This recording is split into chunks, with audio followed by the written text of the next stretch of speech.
Hello guys, welcome to Ankisha's vlogs. तो I hope आप सभी अच्छे होंगे। चैनल पर नए हैं तो लाइक शेयर सब्सक्राइब ज़रूर करिएगा। तो आज है नवरात्रि का 5वां दिन, माँ दुर्गा की 5वीं शक्ति स्कंद माता देवी। तो व्लॉग के एंड तक बने रहिएगा, मैं आपको स्टोरी सुनाऊंगी रोज़ की तरह। तो यहाँ पर क्या था कि मैंने व्लॉग की स्टार्टिंग करी है कि जब हम हवन करते हैं, तो क्योंकि मैं आपको अच्छे से दिखा नहीं पाई थी फर्स्ट वाले नवरात्रि में, थोड़ा हौच पौच था, थोड़ा जल्दबाजी थी, क्योंकि पहले नवरात्रि में ना थोड़ा सा टाइम लगता है, तो इस वजह से तो इसलिए मैंने उस दिन आपको कलश की स्थापना दिखा दी थी। तो यहाँ पर आप अच्छे से देख पाएंगे कि हम लोगों ने हवन स्टार्ट कर दिया है। अंकित हवन में नहीं है और भैया भी नहीं है, भैया गए हुए थे मंदिर जल चढ़ाने के लिए।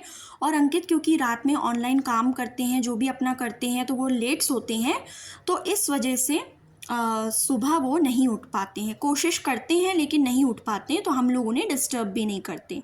तो यहाँ पर मैं हवन की तैयारी हवन की पूरी तैयारी पापा कर देते हैं, सारी सामग्री निकालना सब कुछ तैयारी कर देते हैं। तो मैं, मम्मी और पापा डेली हवन करते हैं। तो यहाँ पर आप देख सकते हो कि ये हवन में हम लोग अलग अलग तरीके के मंत्रों का उच्चारण करते हैं, और उसके बाद मम्मी जो हैं वो दुर्गा सप्तशती का पाठ करती हैं। फिर जब तक कि मैं ब्रेकफास्ट बनाती हूँ, उसके बाद फिर मैं सन्नी के साथ मंदिर से आने के बाद पाठ करती हूँ। तो हमारा इस तरीके से कोऑर्डिनेशन चलता रहता है।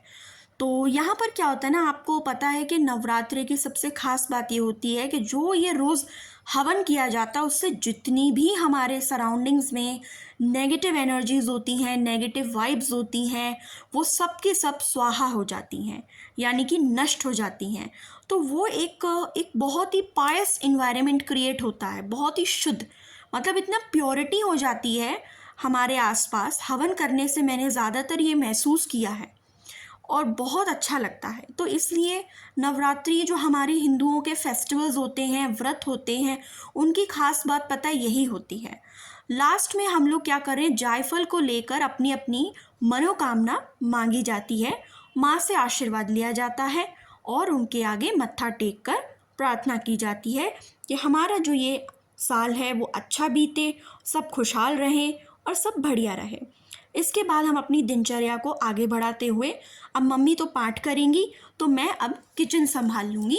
मैंने ऑलरेडी सुबह के टाइम हवन से पहले, जब तक पापा हवन की तैयारी कर रहे होते हैं, मैंने बैंगन का भरता बना दिया था, आटा गूंद दिया था और उबले आलू जो थे वो मैश कर दिए थे, जिससे कि भैया को नाश्ता कराते। तो दुकान के लिए मैंने सब कुछ खाना बना लिया है। एक्चुअली में मैं यहाँ पर ना, मेरी वॉइस थोड़ी कम आ रही थी, तो इस वजह से मैंने फिर वॉइस ओवर ही करा। तो यहाँ पर मैंने चाय बना दी है, तो मैं और पापा थोड़ी थोड़ी चाय पी लेंगे।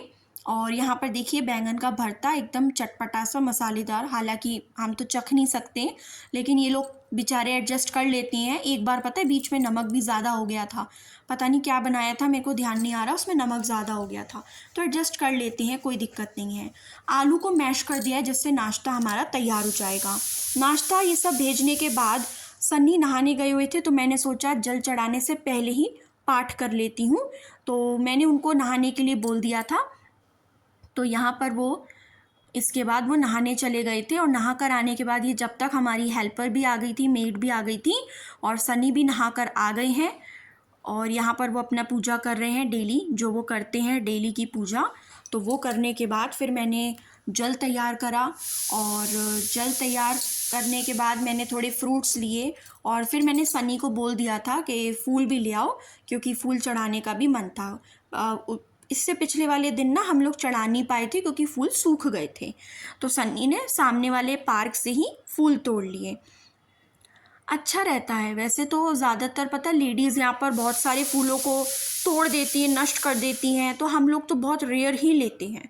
यहाँ पर फिर हम लोग मंदिर पहुँच जाते हैं जल चढ़ाने के लिए, और मैं यहाँ पर हनुमान जी की पूजा कर रही हूँ।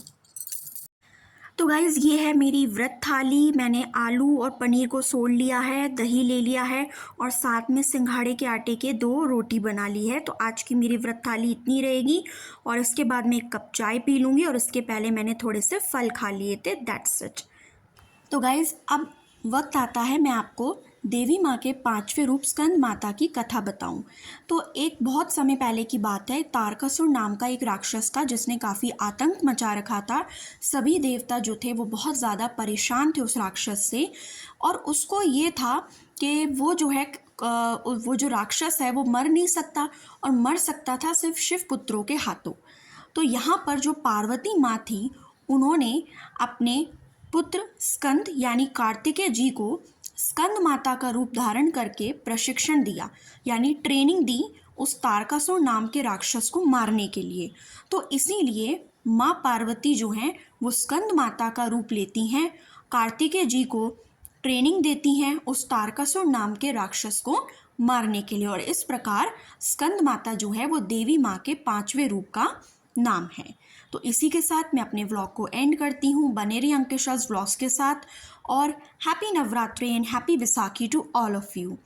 चैनल को लाइक शेयर सब्सक्राइब करना मत भूलिए, बेल आइकन प्रेस करिए to get the latest updates. Bye bye.